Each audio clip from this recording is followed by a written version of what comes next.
The Elder Scrolls series has made its name on redefining what an open-world RPG could be capable of. But what has made the series stay so relevant? Hi, I'm Jacob with the Leaderboard, and I'm here to give you the scoop on the legacy that is the Elder Scrolls series. From graphic changes to creative changes, each one has been important to make the Elder Scrolls stand the test of time. Let's see how far the Elder Scrolls have grown up in Then vs. Now, the Elder Scrolls.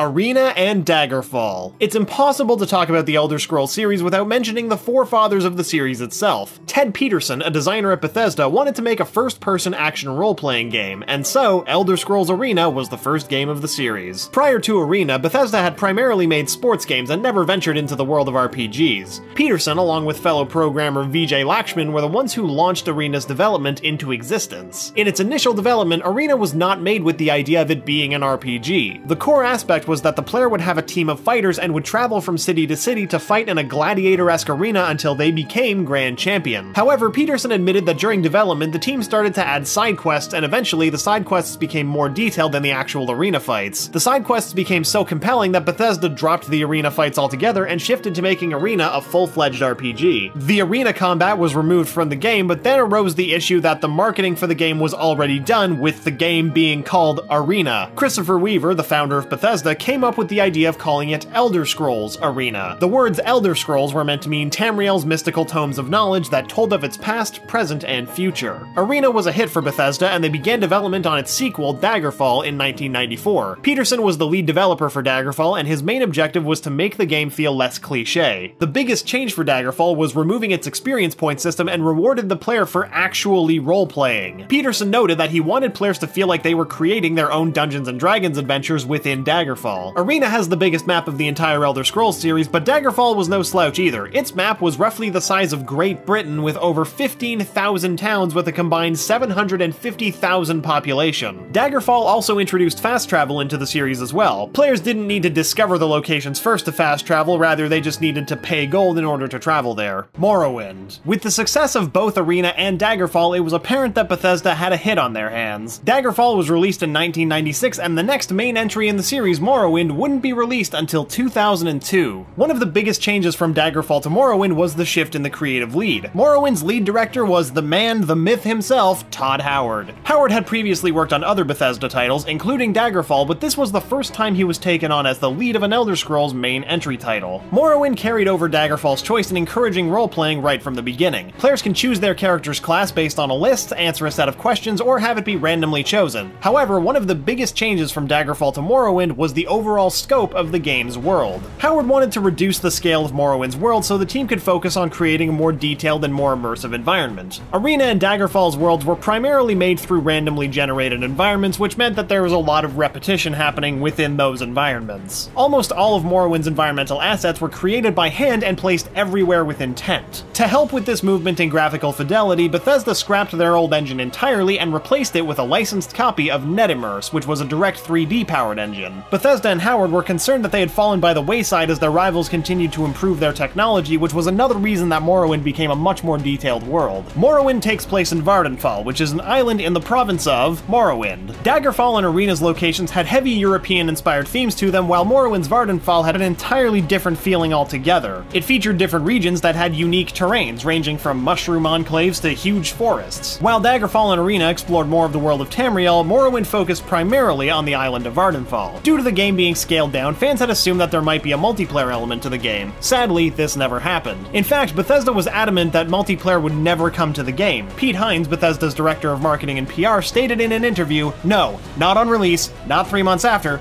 no, no, no, no, no, no, no, no, no." Full disclosure, I may have added a few extra no's there for dramatic effect. Although there was no multiplayer in Morrowind, the development of the game was not an easy feat, as it required Bethesda to nearly triple their staff to see the game's completion. Bethesda also created the Elder Scrolls construction set, which allowed the development team to share assets and balance the game in smaller increments rather than in huge chunks. The construction set also launched with the game, which allowed for modification support within the game. On top of that, Bethesda launched Morrowind on the Xbox, which was the first Elder Scrolls game to appear on a console. Bethesda had worked closely closely with Microsoft even prior to the announcement of the original Xbox to make an effort of having Morrowind release as soon as possible on the console. Oblivion. Morrowind was another huge success for Bethesda, and they kept the train rolling. In 2004, Bethesda announced that the fourth installment in the Elder Scrolls series was called Oblivion, and that Howard would serve as a producer. With each Elder Scrolls game, Bethesda wanted to push the boundaries for that generation of consoles, which is why they began work on Oblivion before the Xbox 360 and PS3 were out and would implement the full potential of that console generation.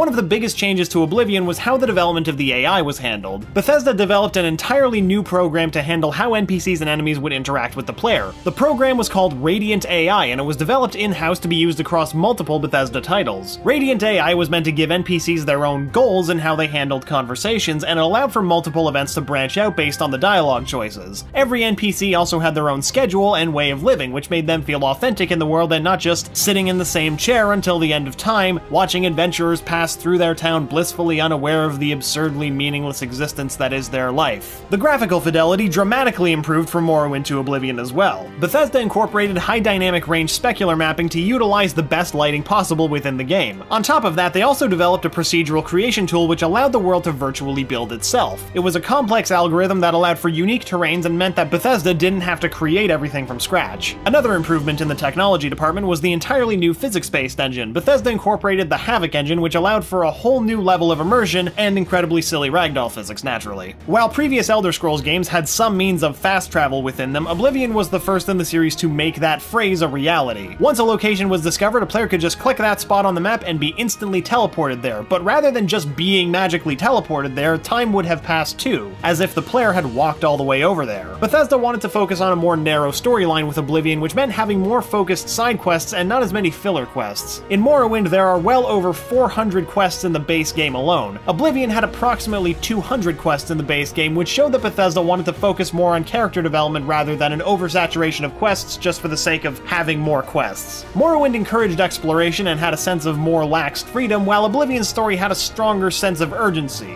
While freedom was the core value of Oblivion, it was due to a heavier story of, you know, the literal gates of Oblivion and hell opening up and all that. That gave a stronger sense of urgency to want to complete the main quest within the game and save the world. Skyrim. Skyrim was first announced in 2010 and was released on November 11th, 2011. It was the fifth main entry in the Elder Scrolls series. Howard returned as the game's director and was heavily involved with every level of production. Howard made the conscious choice early on in development that dragons were the main theme in Skyrim. It was the first game in the Elder Scrolls series to feature dragons as the main star and not just as a boss fight. A huge shift in direction from Oblivion to Skyrim was the world itself. Oblivion went for more of a European-themed environment, just like how Daggerfall and Arena were. However, Howard wanted to recapture the sense of wonder and discovery that Morrowind had and wanted to use those elements within Skyrim. Art director Matt CAROFANO felt that Oblivion was more of a generic medieval design and was excited that Skyrim had an epic realism design to it. Howard felt that since Oblivion went back to a more traditional fantasy setting, it sacrificed having a world with a unique culture, and that Skyrim could be the land to bring that culture back. Skyrim felt like the first Elder Scrolls game where the race you chose to play as actually mattered within the game, and that isn't by accident. The land of Skyrim had racist tones, especially within the Nord culture, who believe that they are the purest race. While NPCs may interact in a negative way, no race is locked out from completing anything within the game itself, thankfully. Class-based systems are completely gone in Skyrim. While previous Elder Scrolls games usually had some kind of template you would base your character off of, Bethesda wanted players to do what they wanted at any given time. Howard explained that with skill traits, every character sucks at something first, and with practice and frequent use, their skill set will improve.